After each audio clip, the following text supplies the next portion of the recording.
Hallelujah, praise the lord. प्रभु यीशु मसीह में मेरे सब बहन भाइयों को जय मसीह की। आप सबका स्वागत है जीवत परमेश्वर की जीवत हजूरी में। आज हम परमेश्वर के पवित्र वचन को मेरी भविष्यवाणियों की पुस्तक में से पढ़ेंगे।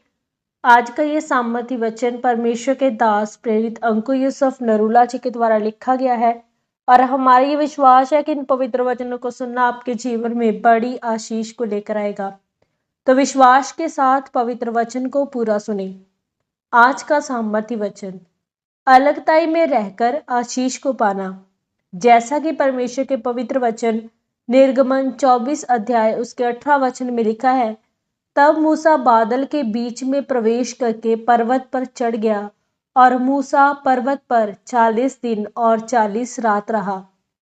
मेरे प्रियो, बाइबल बताती है कि परमेश्वर ने जब मूसा को पहाड़ पर बुलाया तब उसको वचन दिए गए और मूसा लोगों को बताता था कि परमेश्वर ने मुझसे तुम्हारे विषय में क्या बात की।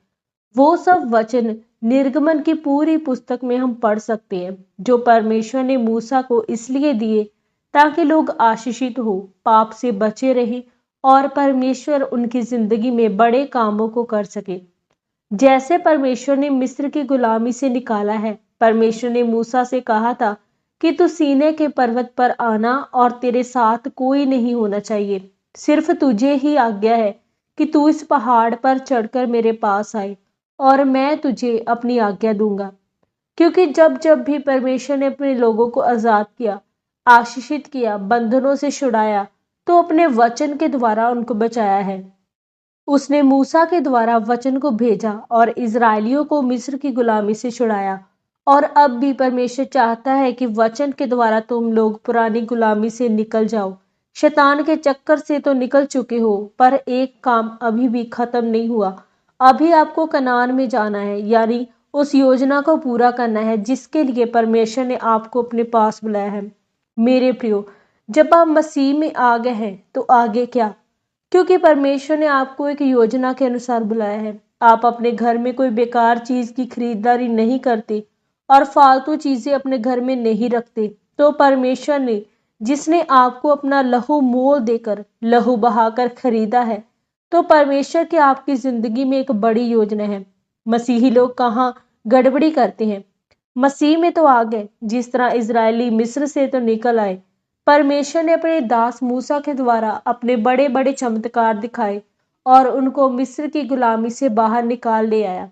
आज आप चमत्कार देखते हैं कि परमेश्वर कैसे बड़े बड़े काम करता है। वो मुर्दों को जिंदा करता है। वो जिंदा परमेश्वर है। वो चमत्कार इसलिए थे कि आप लोग परमेश्वर को जान सके और उद्धार को प्राप्त करें। लेकिन उसके आगे क्या? क्योंकि परमेश्वर की एक योजना भी आपके जीवन में है।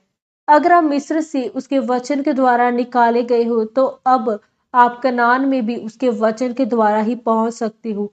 इसीलिए परमेश्वर ने मूसा को बोला कि इनको बताने के लिए ये वचन लिख, ताकि इनको मैं कनानियों के देश में पहुंचा सकूं, जो मैंने इनके साथ वादा किया है। मूसा के पास वचन तब पहुंचे थे जब वह दुनिया से अलग था। भीड़ में रहकर मूसा उस वचन को लिख नहीं सकता था और ना परमेश्वर से बात कर सकता था।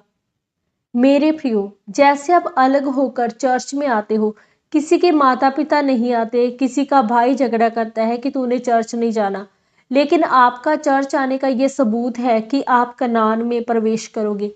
क्योंकि अगर आप इस अलगताई में रह गए तो परमेश्वर किस किए हुए वायदे को आपकी जिंदगी में पूरा करेगा। आमीन।